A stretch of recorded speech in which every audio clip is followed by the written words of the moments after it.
2021 সালের পর 2026 সাল নিউজিল্যান্ডের আরও একটা ফাইনাল সিকিউর করলেন।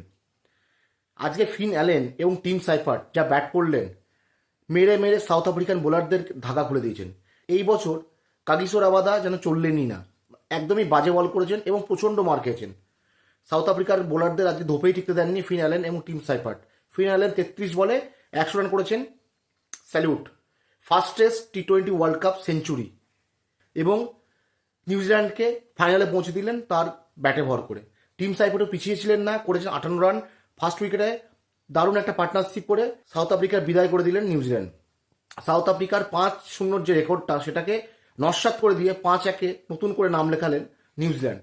নিউজিল্যান্ডটা এই বছর যেন অপ্রতিরোধ্য, সুন্দর খেলছেন, ব্যাটিং বোলিং ফিল্ডিং সব কিছুই ব্যালেন্স। আজকে গ্লেন ফিলিপস একটা সহজ কাজ মিস করেছেন, তার মানে এটাই নয় যে নিউজিল্যান্ড কিন্তু ভালো ফিল্ডিং করেন না। নিউজিল্যান্ড যথেষ্ট ভালো টিম, ব্যালেন্স টিম, যে কোনো দিন যে কোনো টিমকে মাত দিয়ে দিতে পারে। যে আজকে যেমন হলো সাউথ আফ্রিকার ক্ষেত্রে, সাউথ আফ্রিকা ছিল প্রথম থেকে হট ফেভারিট, বাট তাদেরকে আজকে গুড়িয়ে মুচড়ে একদম শেষ করে দিয়েছে। সাউথ আফ্রিকা টিকিট কেটে নিয়েছে অলরেডি বাড়ি যাওয়ার জন্য। পরের প্রতিপক্ষ ইংল্যান্ড বা ইন্ডিয়া, সেটা কালকে ডিসাইড হবে। আপনাদের মতে কে মনে হচ্ছে ফাইনালে উঠবে কালকের ম্যাচ থেকে? অবশ্যই কমেন্ট করে জানাবেন।